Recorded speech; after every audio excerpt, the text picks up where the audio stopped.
Sekarang kita ada di bab modul 5.2, yaitu kemampuan yang harus dimiliki manajer. Tadi kita sudah tahu manajemen itu apa, manajer itu siapa saja. Nah, bagaimana dalam melaksanakan tugasnya, kemampuan apa saja sih yang dibutuhkan oleh seorang manajer? Dibagi menjadi 5 kemampuan utama yang harus dimiliki oleh seorang manajer. Kemampuan pertama disebut sebagai kemampuan konseptual.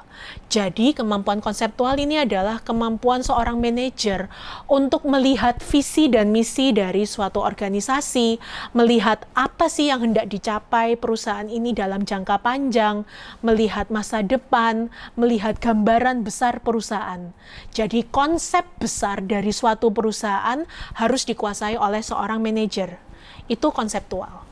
Yang kedua adalah analytical. Analytical tentu karena suatu perusahaan tidak terlepas dari berbagai permasalahan. Tugas seorang manajer adalah menganalisa permasalahan apa sih yang terjadi, mengantisipasi masalah apa sih yang mungkin terjadi, kemudian juga dianalisa, oh masalahnya ini akarnya ada di sini, mari kita selesaikan permasalahan ini. Sehingga tugas manajer mencari tahu tentang suatu permasalahan hingga mendapatkan solusi terbaik. Tentu kemampuan analitikal sangat penting dan dibutuhkan oleh manajer. Yang ketiga adalah kemampuan interpersonal. Seorang manajer tentu harus berhubungan dengan banyak orang.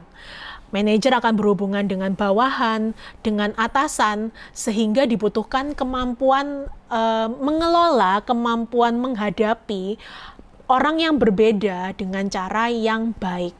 Interpersonal adalah bagaimana kita memperlakukan orang lain, bagaimana kita memahami dan mengelola orang, bagaimana kita bisa memotivasi bawahan, bagaimana kita bisa menyemangati mereka sehingga mereka bisa mencapai performa terbaiknya.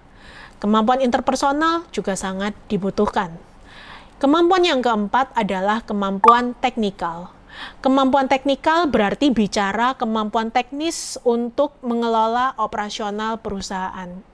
Seorang manajer produksi atau manajer bagian operasional tentu tidak akan dihormati oleh bawahannya. Kalau dia tidak tahu caranya mengoperasikan mesin, tidak tahu caranya mengelola bahan baku, maka kemampuan teknikal yang menjadi dasar bidangnya tetap harus dikuasai seorang manajer.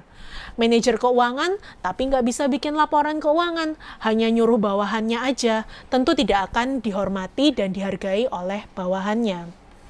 Serta kemampuan terakhir adalah kemampuan komunikasi.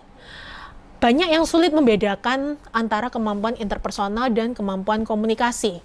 Kalau interpersonal bicara hubungan yang lebih dalam, bagaimana memotivasi, membangun hubungan jangka panjang, itu interpersonal. Komunikasi adalah kemampuan menyampaikan pesan, baik secara lisan maupun secara tertulis. Jadi tidak bicara tentang membangun hubungan dengan orang lain, tapi bagaimana menyampaikan pesan supaya orang lain memahami maksud kita, supaya pembeli paham, perusahaan memproduksi ini, supaya distributor paham, kita mau mengedarkan barang ini. Karena sekali lagi manajer tidak terlepas dari berhubungan dengan banyak pihak. Nah, 5 jenis kemampuan tadi, mulai dari konseptual, analitikal, interpersonal, teknikal, hingga komunikasi, harus dimiliki oleh manajer. Tapi jika mau diperdalam lagi berdasarkan tingkatan manajernya, mulai dari manajemen puncak, mereka yang ada di puncak suatu organisasi wajib memiliki kemampuan konseptual dan analitikal karena mereka nahkoda dari organisasi untuk masa depan. Manajemen menengah karena mereka berhubungan dengan atasan, manajemen puncak, dan bawahan para karyawan harus memiliki kemampuan interpersonal dan komunikasi. Sedangkan manajemen tingkat pertama yang lebih dekat dengan karyawan, dengan bagian operasional perusahaan, harus juga menguasai kemampuan teknikal. Itu adalah kemampuan dari seorang manajer.